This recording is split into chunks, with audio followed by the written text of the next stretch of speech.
If I was on a moving walkway that was moving at 3 meters per second, and I was walking myself, my own speed on that moving walkway was 4 meters per second, that I could find the relative velocity of me, the velocity of me relative to an observer that's standing beside the moving walkway. I could do that simply by adding these two vectors together. When I add those together, I would get 7 meters per second. I can do that now, but I could have also done that in elementary school. 3 plus 4 was always equal to 7 in elementary school. Well, in junior high school, I learned to add vectors together or do relative motion problems when we were moving in the opposite directions. So for instance, if the walkway was moving at 3 meters per second this way, and I was on the walkway, but I was moving at 4 meters per second this way, I would add those vectors together. 3 plus negative 4 gives me negative 1 meters per second, or 1 meter per second in the opposite direction. Again, I'm adding these vectors together. I'm getting the resultant velocity, or the velocity relative to an observer standing beside the moving walkway. We added vectors together to get the 7. We added vectors together in opposite directions to get the minus 1. What if we're on something that's moving at 3 meters per second to the right, but we're walking at 4 meters per second this way? Well, we're going to do the same fundamental thing. We're going to add these two vectors together. The only difference really between what we did in the first problem, what we're doing in the second problem, what we're doing in the third problem, is that we're adding vectors together in a different way. This is the elementary school way. This is the junior high school way, and this is the high school way when we're adding vectors together in 2 dimensions. We would say r is equal to the square root of 3 squared plus 4 squared, which would end up being equal to 5. And we would say theta is equal to the inverse tan of opposite over adjacent, which gives me, I'm not sure what exactly. But the point is this. When you want to find a relative velocity, you add vectors together. Whether we add them together the elementary way, or whether we add them together the junior high way, or whether we add them together the high school way. We add vectors together. Now, you can see here, I should have drawn this a little bit differently here. You can see in this last diagram, this 2-dimensional diagram, we have 2 types of vectors. Solid line vectors, and we have dotted line vectors. The dotted line vector will be my resultant vector. Okay? Now, when we're analyzing relative motion problems, we have to not just be able to do the math, but we have to be able to interpret the word problem to get the diagram in order to do the math. So we have to be able to interpret what should be a solid line vector and what should be a dotted line vector. Here's the general rule. Solid line vectors contribute to the actual velocity. Solid line vectors are not where I actually go, but they contribute to where I actually go. What's an example of a vector in one of the problems that we did yesterday with an airplane flying or a boat going through the water? What's an example of some vector that contributes to where the airplane goes or to where the boat goes? Yep, what's one of them? The wind. Yeah, the wind contributes. I don't go in the direction that the wind is blowing. The wind is blowing to the east, that's fine. I don't go to the east, but that contributes to where I go. What's another one, Luke? The current in a river or a lake or an ocean. I don't go in the direction of the current, but that certainly contributes to where I go. What else? Yep. The airspeed, if we're talking about an airplane, or we could say in the context of a boat, we could say the speed of the boat in still water. Okay, if you look at the specifications of an airplane, it talks about the airspeed. That doesn't mean that it says the airspeed is 900 kilometers per hour, that it's always traveling at 900 kilometers per hour. It means that in the absence of wind, it can travel at 900. That means that that contributes to where it actually goes, the airspeed, or the speed of the boat in still water. Go ahead. Yeah, where you steer it, where you aim, where you head. Those all kind of mean the same thing, right? I'll say aim / head. I might aim to the north, but that's not necessarily where I'm going to go. So where I aim or where I head contributes to where I actually go. We used this example yesterday, I believe we did at least, when it's really, really windy. We get these Chinook winds blowing off the mountains, blowing sometimes really, really strong, 80, 90 kilometers per hour, blowing off the mountains towards the east. You're driving on the highway. It's hard. It's a struggle to drive on the highway at 100 kilometers per hour when there's a wind of 80 kilometers per hour trying to blow you off the highway. If you look at your steering wheel, you find that your steering wheel is often turned to the west, to the northwest like this. You're aiming northwest, right? Your steering wheel is aiming northwest, but it doesn't mean you're going northwest. Where you're aiming northwest, along with the wind that blows to the east, they both contribute to where you actually go. So those would both be solid line vectors, right? That wind and where I'm aiming or heading. The dotted line vectors, on the other hand, which are my actual velocities, this is where I actually go. This is my resultant, right? My resultant velocity. So what would be represented by a dotted line? Well, where you actually go. You could say your resultant. You could say your velocity relative to the ground, your relative velocity.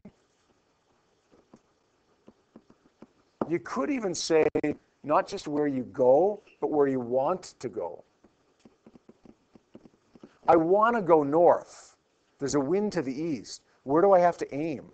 Where I want to go will be considered where I actually go and be my dotted line vector. Where I aim and the wind would be my solid line vectors contributing to where I actually go or where I actually want to go. If you forget one of these, that's okay. What I want you to remember more than anything else is that solid line vectors contribute to where I go and dotted line vectors are where I go, my actual velocity. All right, we had 3 questions last night for homework. Worksheet number 8, questions 1 to 3. I want to do all 3 of those questions. Okay, number 1 says a pilot heads her plane with a velocity of 250 kilometers per hour to the north. She heads to the north. Is that a solid line vector or a dotted line vector? Does that contribute to where she goes, or is that where she ends up going? Yep, it contributes. So that's a solid line vector. Good. Let's draw a solid line vector to the north at 250 kilometers per hour. Now we have a wind of 100 kilometers per hour blowing to the west. Is that a solid or dotted line vector? Does that contribute to where I go, or is that where I actually go? Anybody? Yeah, I don't follow the wind. The wind contributes to where I go. Now, where am I going to draw that? Where am I going to draw that 100 kilometers per hour? I'm going to give you 4 options. Option 1, option 2, option 3, or option 4. 100 kilometers per hour to the west. This vector, where do I draw? Position 1, 2, 3, or 4? I'll tell you what, you got 2 chances of being correct here. Luke, what do you say I'm going to draw? Okay, position 1 absolutely works. How come position 1 works, Luke? How do you know? Yes, because I've got solid line vectors that are drawn head to tail. Good. What's the other option that would have worked in this case? I don't need to, I mean, if you recognize that, keep working, keep going. You're good. But if you didn't recognize that, there's another option, and it would have been where? Position 2, 3, or 4. Yep. It would have been position 4, because that's also drawn head to tail. Both of those would have worked. Luke identified position 1, so let's go with that one. His resultant vector, or his dotted line vector, is going to be drawn from start to finish, and that's going to be the velocity of the airplane relative to the ground. That's where it actually goes. Think about that, right? You're flying to the north, and there's a wind to the west. Where are you going to go? North and west, somewhere, right? Now, I'm not a pilot. I've never had any pilot training. I would guess, though, If you got an airplane that only can go 250 kilometers per hour, it'd be a pretty small airplane. If you've got a wind that's blowing 100 kilometers per hour to the west, you maybe shouldn't be flying. Okay, you should probably, if it's that strong of a wind, either get yourself a bigger airplane or don't fly, one of the two. Anyways, we're flying for whatever reason we're flying, and we want to find the velocity of the airplane relative to the ground. So let's find r and let's find theta. 100 squared plus 250 squared gives me an r value of, let's figure that out here. Say second function square root 100 squared plus 250 squared gives me a value of 269 kilometers per hour.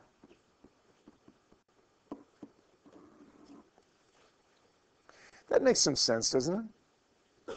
Sometimes a wind can cause you to speed up, even if the wind isn't blowing completely in the direction you're moving. I was able to go 250 without wind, but the wind helps me a little bit along in terms of the speed. Maybe not in terms of the direction, because I may end up way off course. Inverse tan is opposite of adjacent 100 over 250. We're going to say that is second function tan 100 divided by 250 gives me a value of 21.8 degrees. That would be 21.8 degrees west of north. If you wanted to end up west of north, 21.8 degrees west of north, then good. But if you wanted to end up going north, you're not a very good pilot. Because you ended up, you're flying to Edmonton, you ended up in Hinton or something like that, somewhere west of Edmonton. Make sense? How many people got that? 269, 21.8 degrees west of north. How many people got 68.2 degrees north of west? That's fine, right? This means you do the y component, or sorry, the x component, then the y component. Okay, question number 2. It says the airspeed of an airplane headed north is 40 meters per second. There's a wind of 15 meters per second blowing to the west. What's the velocity of the airplane relative to the ground? Airspeed, 40 meters per second, solid or dotted. That contributes to where the airplane goes, right? That's going to be solid line. It's headed north. We get 15 blowing to the west. Where's that going to go? Position 1, 2, 3, or 4. 2 options here. Position 1. Yeah, let's go position 1. That works. We could have also drawn it in position 4, right? Because it would be drawn head to tail as well. My resultant vector, or the velocity of the airplane relative to the ground, my dotted line vector, goes from start to finish. We're going to find theta. We're going to find r. R is equal to the square root of 15 squared plus 40 squared. And theta is equal to the inverse tan of 15 over 40. Let's figure out both of those.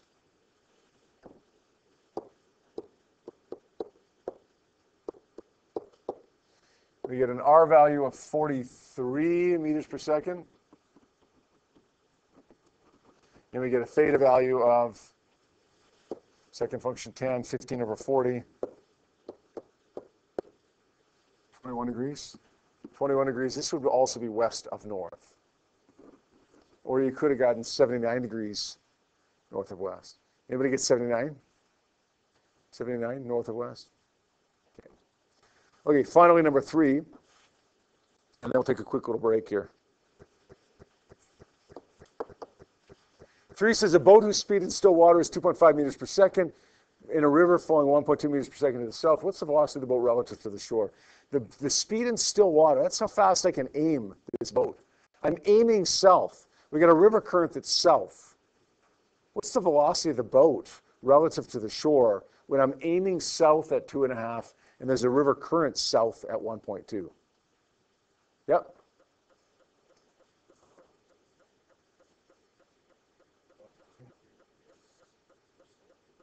No, not 1.3. Yeah. It's negative 3.7, right? We're saying 2.5 to the south plus 1.2 to the south gives me 3.7 to the south. Right? I'm going south at 2.5. There's a current going south at 1.2. Where am I going to go? South at 3.7. Does that make sense? Yeah. Question B, you're right for question B though. Question B, I'm headed north at 2.5.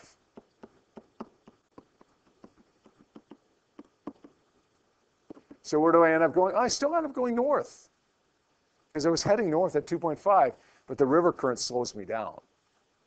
Right? It's kind of like swimming against the current, right? You can picture this, right? You're swimming in a river. There's a current coming down here. You're making headway in the river, but you're not going nearly as fast as you would have been swimming in the river because of that current that's taking you back. These were straightforward, relatively straightforward, because we were just adding vectors together that were in one dimension, one direction. But if the boat is headed west at 2.5, and the river is flowing south at 1.2, now the velocity of the boat relative to the shore is going to be subject to the high school rules of addition. We're going to say r is equal to the square root of 1.2 squared plus 2.5 squared, and theta is equal to the inverse tan of opposite over adjacent, 1.2 over 2.5.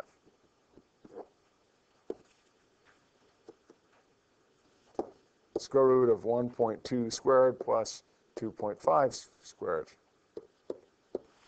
gives me 2.8. And theta is the inverse tan of 1.2.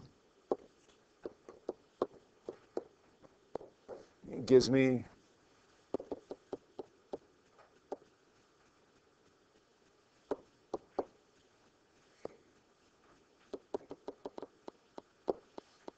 26 degrees. We're going to say 26 degrees south of west. Good? So we did the same thing with A, B, and C. We just did it in a different way. We added vectors together in A, we added vectors together in B, we added vectors together in C. We just added them in elementary school way, junior high school way, and high school way. Got it? All right, our last example for the day here. It says a boat heads north across a river at 10 meters per second. It's flowing east at 5 meters per second. The first question should say A, what's the boat's velocity relative to the shore? This one is just like the three questions we just did. We have a solid line vector that is 10 meters per second.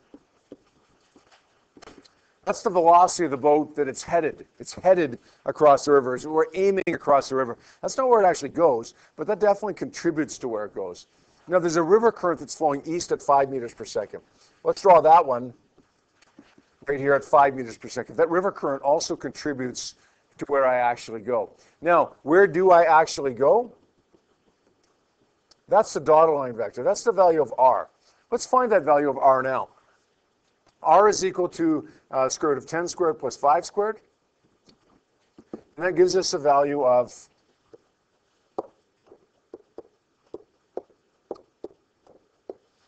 11.1803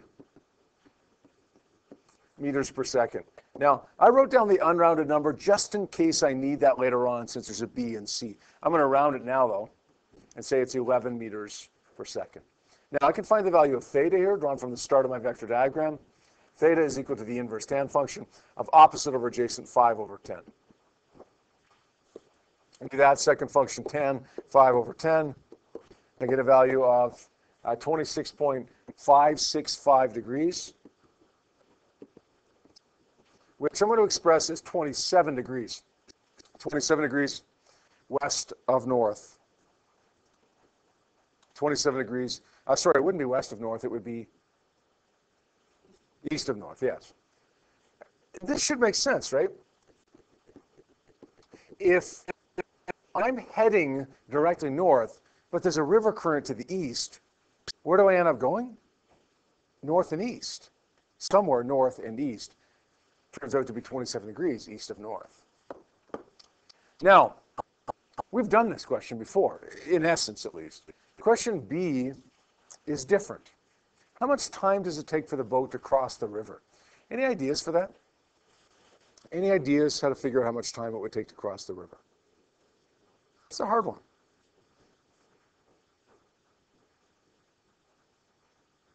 Colleen, was your hand up there? No?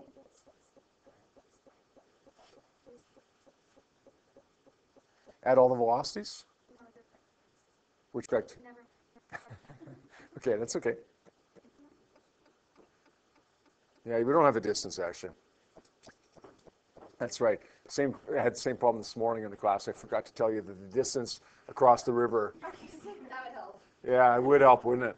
Should have been 200 meters. That should have been in the question. Forgot to tell you that. Now we know. Now how do you do it? Easy. Yeah, okay. I'm waiting. Good, that's a good start. We're going to say v is equal to delta d over delta t. We're going to rearrange that, solve for delta t. So the t goes up by multiplying, becomes v times t, but then we divide by v, so it becomes t is equal to delta d over v. But the problem is here, I've got a displacement of 200 meters, but I've got three different velocities, a 10, a 5, and an 11.1803. Which one do I use? Yep. The 11.1803. I'll tell you what, you can use that one, but you're likely not going to. Dylan, has your hand up? No? If you use the 11.1803, in other words, the velocity that goes with this, then we need to also use this displacement, the diagonal displacement across the river. If I'm using the diagonal velocity, I need to use the diagonal displacement. Does that make sense? Now, I don't know what that is. I could find it because I know that the vertical is 200 and I know the angle is 27 degrees. I could find that. But there's an easier way to do it. Rather than using the diagonal displacement and diagonal velocity, why don't I just use which one? Yeah, the vertical displacement and the vertical velocity.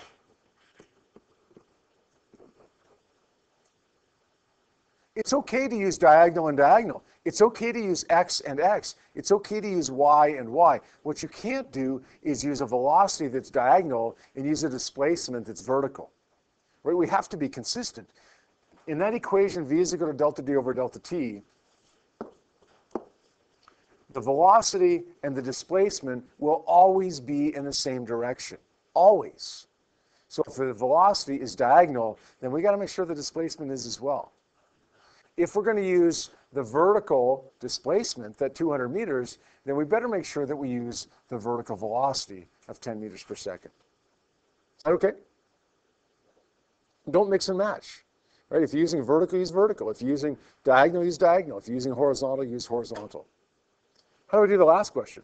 How far downstream does the boat end up? I want to find out how far it goes down here, downstream. You can do this now.